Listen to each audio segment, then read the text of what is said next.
మీ ఎలాంటి వ్యాపార ప్రకటనలకైనా వెంటనే మా ఛానల్ సంప్రదించండి. ప్రస్తుతం మనతో పాటు ప్రముఖ ఆధ్యాత్మికవేత్త వేదిక్ ఆస్ట్రాలజర్ గోనుగుంట్ల సురేష్ బాబు గారు ఉన్నారు. గురువుగారితో మాట్లాడేద్దాం.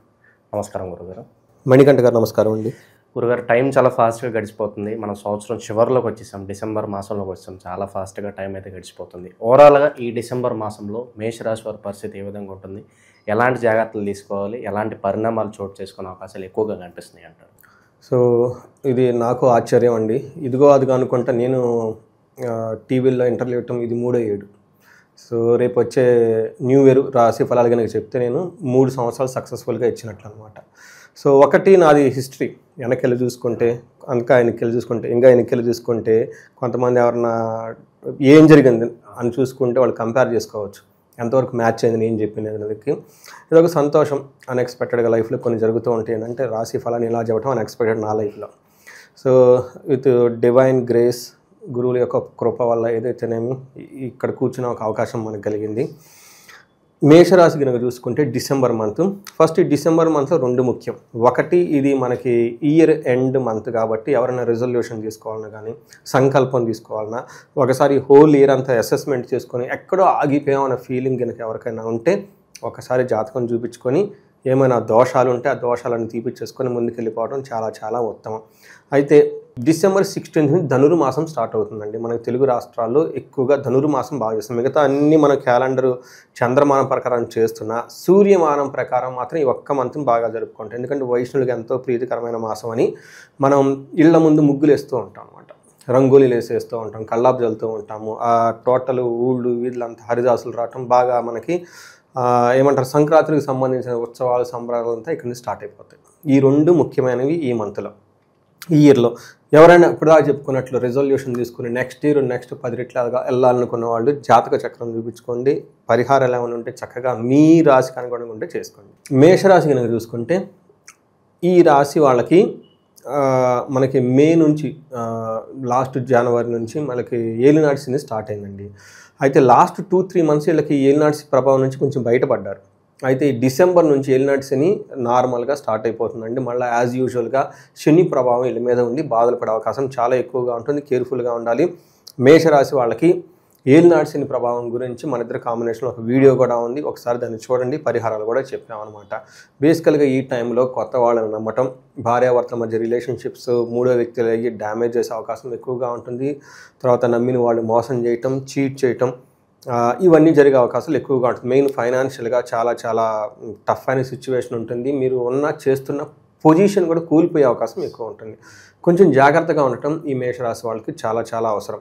అయితే పర్టికులర్గా ఈ డిసెంబర్ మాసం ఎలా ఉందో మనం చూద్దాం. ఇందులో అశ్విని, భరణి, కృతిక ఫస్ట్ పదం. అశ్విని వచ్చేటప్పుడు 1, 2, 3 పాదాలు, భరణి 1, 2, 3, 4 పాదాలు, కృతిక ఫస్ట్ పాదం అంతా ఇందులో ఉంటారు. పేరు బలంగా మనం చూసుకుంటే వీళ్ళకి చూ, చే, చో, లా, లీ, లు, లా, లో, ఆ అన్న అక్షరాలంతా కూడా మనకి ఈ మేషరాశిలో ఉంటారు. అయితే ఈ రాశిలో డిసెంబర్ మంత్లో 5 గ్రహాల యొక్క మార్పును మనం కన్సిడరేషన్ చేసుకోవాలి. అందులో వచ్చేటప్పటికి సూర్యుడు, బుధుడు, శుక్రుడు, కుజుడు వచ్చేటప్పటికి 7వ తారీఖు డిసెంబర్ 7 2 గ్రహాలు, 6, 7 తారీఖులో బుధుడును కుజుడు మారుతూ ఉన్నాడు. శుక్రుడు ఒక 4 రోజుల ముందుగానే మారిపోతూ ఉన్నారు.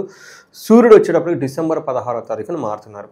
అయితే ఇంకొక గ్రహం గురువు కూడాను ఇప్పటిదాకా వాళ్ళకి రాశి షిఫ్ట్ అయిపోయి మళ్ళీ మార్పు వస్తున్నారు. ఎందుకంటే కర్కాటకంలో ఉన్న యొక్క గురువు మిథున రాశిలోకి మళ్ళీ యాస్టేజ్గా వస్తూ ఉన్నారు. అంటే ఒక లాస్ట్ 50-20 డేస్ చాలామంది గురువు మార్పు వల్ల చేంజెస్ జరిగిందనమాట. ఇప్పుడు గురువు మళ్ళీ యాస్టేజ్ తనకున్న పొజిషన్కి వెళ్ళిపోతూ ఉండటంతో ఈ యొక్క గ్రహం యొక్క పరిస్థితి కూడా వీళ్ళకి కన్సిడరేషన్ చేయాల్సి వచ్చింది. అంటే ఏ ప్రకారంగా చూసుకున్నా కానివ్వండి, మేషరాశి వాళ్ళకి ఈ మంత్లో చేంజెస్ చాలా ఎక్కువగా ఉంటాయి. అయితే కొన్ని చేంజెస్ వీళ్ళకి చాలా పాజిటివ్గా ఉన్నాయి, కొన్ని చేంజెస్ కొన్ని నెగిటివ్గా కూడా ఉన్నాయి. అంటే ఓవరాల్గా ఈ మంత్ అంతా కనుక చూసుకోండి వీళ్ళకి మిక్స్డ్గా ఉంది అని మనం చెప్పుకోవచ్చు. సో వీళ్ళకి శని కూడాను రుజు మార్గంలో రావడం స్టార్ట్ అయిపోయింది. అంటే టోటల్గా 6 యొక్క గ్రహాలు వీళ్ళ యొక్క ప్రభావం మీద ఉన్నాయి.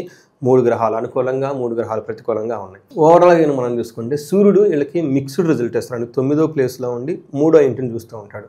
9వ స్థానంలో సూర్యుడు ఉంటే ఏమవుతుందంటే మనకి సంస్కృతంలో మహర్షులు ఏం చెప్తారంటే నిందాపరాధ కలహం నిర్దోషచ్చ ధనక్షయ పుణ్యలాభనాశాచ విచారం నవమే సూర్యో రవి భవతి అని చెప్తారనమాట. అంటే నిందాపరాధ అంటే ఎవరికి సంబంధం లేకుండా వీళ్ళకి నిందలు వచ్చే అవకాశం ఎక్కువగా ఉంటుంది.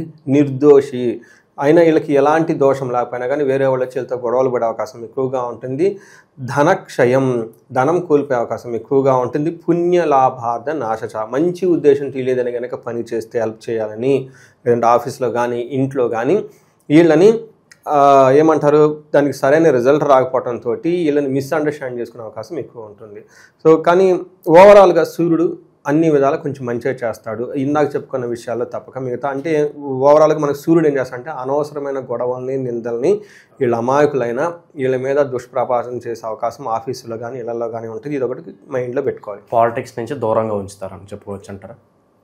ఈ గ్రహాలు వాటికి అనుగుణమైన పరిస్థితులను తీసుకొస్తాయండి, అది పెద్ద ప్రాబ్లం. గ్రహాలు వదిలిపెట్టవు, ఏదో విధంగా ఎక్కడో చోట పీడిట్ చేస్తాయి అనమాట. సూర్యుడు మిక్స్డ్ రిజల్ట్. కుజుడు బాగా ఇబ్బంది పెట్టే పరిస్థితిలో ఉన్నారండి. కుజుడు కూడా 9వ ఇంట్లో ఉండటంతో 9th హౌస్లో 2 క్రూర గ్రహాలు ఉన్నాయండి. ఇవి ఫాదర్కి సంబంధించిన వ్యవహారాల్లో, తర్వాత ఆధ్యాత్మిక సంబంధించిన వ్యవహారాల్లో, లాంగ్ ట్రావెల్ చేసే వ్యవహారాల్లో ఇబ్బందులు పడతాయి వీళ్ళకి. బట్ లాంగ్ ట్రావెల్ చేయాలనుకున్న వాళ్ళకి ట్రాన్స్ఫర్స్ లేదంటే మనకి షిఫ్ట్ అయ్యి అక్కడ ఇబ్బందులు పడే అవకాశం ఎక్కువ ఉంటుంది. కుజుడు వీళ్ళకి కొంచెం బాగా ఇబ్బంది పెట్టే అవకాశం ఎక్కువ ఉంటుంది. వీళ్ళు ఫస్ట్ ఓవర్ ఎక్స్పెండిచర్ విపరీతంగా ఖర్చు పెడతారు. నెక్స్ట్ ఇంటికి సంబంధించిన వ్యవహారాల్లో కొంచెం ఇబ్బంది పడే అవకాశం ఉంటుంది. బట్ కుజుడు మెయిన్ 9th హౌస్లో ఉంటే ఏం చెప్తారంటే మనకి సంస్కృతంలో మహర్షులు అశనాచ్చ ధన శూన్యం శోషణం దేహపీడనం స్థాననాశ విరోధం చ నవమస్తే భవేత్ ధారాసుతే అని చెప్తారు. ధారాసుతుడు అంటే కుజుడు. కుజుడు 9వ ఇంట్లో ఏమవుతుందంట, అన్న వస్త్రాలకి కొన్నిసార్లు ఇబ్బందులు పడే అవకాశం ఎక్కువ ఉంటుంది. శరీరం ఎండిపోయినట్లు ఉంటుంది. స్థాన భ్రష్టత్వం, ఈ టైంలో ప్రొఫెషనల్ మ్యాటర్స్లో మీకు ఇబ్బందులకు గురే అవకాశం ఎక్కువగా ఉంటుంది. ద్వేషపూరితమైన వాతావరణం ఉంటుంది. వృధా ప్రయాణాలు, ఇందాక ఆల్రెడీ చెప్పుకున్నాం, ఈ విషయంలో కొంచెం జాగ్రత్తగా ఉండాలి. అయితే వీళ్ళకి బుధుడు శుక్రుడు 2 మనకి శుభగ్రహాలు బాగా హెల్ప్ చేస్తున్నాయండి. సో బుధుడు వచ్చేటప్పటికి వీళ్ళకి పుత్రుల ద్వారా, భార్య ద్వారా చక్కటి ఒక హ్యాపీ న్యూస్ని, ఎంజాయ్మెంట్ని అయితే తీసుకొస్తూ ఉంటారు. శుక్రుడు అగైన్ వీళ్ళకి చాలా ఏమంటారు రెస్క్యూ టీమ్ అనమాట. వీళ్ళని బాగా కాపాడే గ్రహం. ఎవరైనా ఉన్న మీద మేషరాశిలో ఉంటే మేషరాశి వాళ్ళకి శుక్రుడు బాగా విపరీతంగా ఏమంటారు కాపాడుతూ ఉంటారు. ఏ ప్రకారం అంటే దుఃఖానాశ, మహాసౌఖ్యం, బంధుమిత్ర సమాగమ, రాజదర్శనం ప్రాప్తి, అష్టమస్తే భవేత్ భృగునందని అని చెప్తారు. అంటే ఈ టైంలో దుఃఖనాశనం, ఇప్పటిదాకా ఏదన్నా కనుక గొడవల్లో వాటిలో ఉంటే ఆ దుఃఖాన్ని నుంచి పోయేసి హ్యాపీగా ఉంటారు, సౌఖ్యంగా ఉంటారు. బంధువులతోటి, మిత్రులతోటి, ఫ్రెండ్స్ తోటి చక్కగా కలిసి ఉంటారు. రాజదర్శనం ప్రాప్తి అంటే వీళ్ళపై ఉన్న అఫీషియల్ కానివ్వండి, గవర్నమెంట్ ఆఫీషియల్ కానీ వాళ్ళని కలవటము, వాళ్ళ ద్వారా వీళ్ళకి లాభం రావటం ఇవన్నీ జరుగుతుండే అవకాశం ఎక్కువ ఉంటుంది. సో ఇంతేకాకుండా టయానికి మంచి ఫుడ్ తింటూ చక్కగా మాట్లాడే మాట చక్కగా మాట్లాడుతూ చాలా హంబుల్గా ఉండి ఏమంటారు శ్లోకాలు చదవటం, చాంటింగ్ చేయటం, ఇలాంటి పనులన్నీ ఎక్కువ చేస్తూ ఉంటారు. ఈ టైంలో యాన్సిస్టర్స్ రిలేటెడ్ ప్రాపర్టీ డీలింగ్స్ ఏమైనా ఉన్నా కానీ, లేదంటే గుప్త నిధులు లాంటివి ఏమైనా ఉన్నా కానీ వీటికి సంబంధించి వీళ్ళకి చక్కగా మంచి రిజల్ట్ వచ్చే అవకాశం ఎక్కువ ఉంటుంది. సో ఈ టైంలో లేడీస్ నుంచి కూడాను మంచి ఫేవర్ వస్తుంది. లేడీస్ అయితే కనుక జెంట్స్ నుంచి కూడా వీళ్ళకి మంచి ఏమంటారు అనుకూలంగా ఉండే సమయం ఎక్కువగా ఉంటుంది, మనం గమనించుకోవచ్చు. ఓకే, ఇక ఈ రాశిలో ఏ నక్షత్రాలు వాళ్ళు ఉంటారు, వాళ్ళకి ఎలా ఉండబోతుంది పర్టికులర్? మనకి అశ్విని, భరణి, కృతిక 3 నక్షత్రాలు ఉంటాయండి. అశ్విని నక్షత్రం వాళ్ళకి చూసుకుంటే రాజ్యలాభము, ప్రమోషన్స్ వచ్చే అవకాశం ఎక్కువగా ఉంటుంది. అది కూడా బుధుని వల్ల. రెండోది వీళ్ళకి వస్త్ర లాభం ఉంటుందండి. సో తర్వాత వీళ్ళకి మేజర్ ప్రాబ్లం ఏంటంటేనండి అతిగా భయపడతారు, ఫైనాన్షియల్ క్రైసిస్ ఉంటుంది. అతిగా భయపడుతూ ఉంటారండి. అది కూడాను భూముల దగ్గర నుంచి రియల్ ఎస్టేట్ చేసేవాళ్ళు, తర్వాత అన్నదమ్ముల మధ్య గొడవలు, వీటికి సంబంధించి వచ్చే అవకాశం ఎక్కువగా ఉంటుంది. హెల్త్ కాంప్లికేషన్, ఫైనాన్షియల్ క్రైసిస్ చాలా ఎక్కువగా ఉంటుంది. దరిద్రము అని చెప్తారంటే టయానికి డబ్బులు లేక అయ్యో లేదన్న ఫీలింగ్ ఎక్కువ ఉంటుంది. అలానే భరణి నక్షత్రం వాళ్ళకి సేమ్ యాస్టేజ్గా వీళ్ళకి రాజ్యలాభం, ప్రమోషన్ వచ్చే అవకాశం ఎక్కువగా ఉంటుంది. అతిగా భయపడే సిచ్యువేషన్, హెల్త్ కాంప్లికేషన్స్ ఉండే అవకాశం ఉంటుంది. నెక్స్ట్ కృతికా నక్షత్రం వాళ్ళకి వీళ్ళకి లాభము, ప్రమోషన్స్ వచ్చే అవకాశం ఎక్కువగా ఉంటుంది. ప్రొఫెషనల్ మ్యాటర్స్లో చాలా సపోర్టివ్గా ఉంటుంది. అయితే హెల్త్ కాంప్లికేషన్స్, ఫైనాన్షియల్ క్రైసిస్ ఎక్కువ ఉంటుంది. హెల్త్ కాంప్లికేషన్స్ ఒక 1 వీక్ 10 డేస్ ఉంటుంది. బట్ మేజర్గా ఈ రాశి వాళ్ళకి ఫైనాన్షియల్ రిలేటెడ్ మ్యాటర్స్లో చాలా కేర్ఫుల్గా ఉండాలి. వీళ్ళకి ఏలినాటి శని కూడా నడిచింది. ఈ ఏలినాటి శనిలో శని బాధలతో పాటు కొంచెము సూర్యుని ప్రభావంతో ధనానికి ఇబ్బంది పడే అవకాశం ఎక్కువ ఉంటుంది. సో బట్ పాజిటివ్ న్యూస్ ఏంటంటేనండి వీళ్ళకి ప్రమోషన్స్ వచ్చే అవకాశం ఎక్కువగా ఉంటుంది. సో ఇవి గమనించుకొని చక్కగా మనతంతా ప్లాన్ చేసుకోవచ్చు. ఎడిషనల్గా భరణి, కృతికా నక్షత్రాలకి శరీరానికి గాయాలయ్యే అవకాశం ఎక్కువగా ఉంటుంది. కృతికా నక్షత్రాలకి కార్యహాని అంటారు, ఏదైనా పని కనుక చేస్తే ఇబ్బందులు పడుతూ ఉంటారు. బట్ ఓవరాల్గా కనుక చూసుకుంటే మనం మిక్స్డ్గా ఉంది, ఒక మనీ వ్యవహారంలో చాలా జాగ్రత్తగా ఉండాలి, మిగతా వచ్చేటప్పటికి ఇంటర్పర్సనల్ స్కిల్స్ కొంత పేషెన్స్ ఉంటే ఆటోమేటిక్గా అన్నీ పోతాయని మనం గమనించుకోవచ్చు అండి. ఇప్పుడు అలాగే ఈ నరఘోష నరదిష్టి కావచ్చు, శత్రువుల నుంచి అధికంగా కాస్త థ్రెట్ ఉంటుంది కొంతమందికి. సో దీని ప్రభావం ఎంతవరకు ఉంటుంది? సో ఏమవుతుందంటే అండి, వీళ్ళకి మీరు చెప్పిన విధంగా ఏలినాటి శని స్టార్ట్ అవుతుంటోటి శని వీళ్ళ యొక్క ఉత్సాహాన్ని జోష్ని ఒక 30-40% తగ్గించేస్తాడు. అయితే వాళ్ళ దశాభుక్తి ఇండివిజువల్ జాతకంలో బాగుంటే అది ఎన్నుముకలాగా కాపాడుతుంది, ఏదో ఒక విధంగా వెళ్ళిపోతారు. బట్ అది కూడా బాగలేకపోతే, ఇది బాగలేకపోతే చాలామంది ఇబ్బందులు పడిపోతూ ఉంటారు.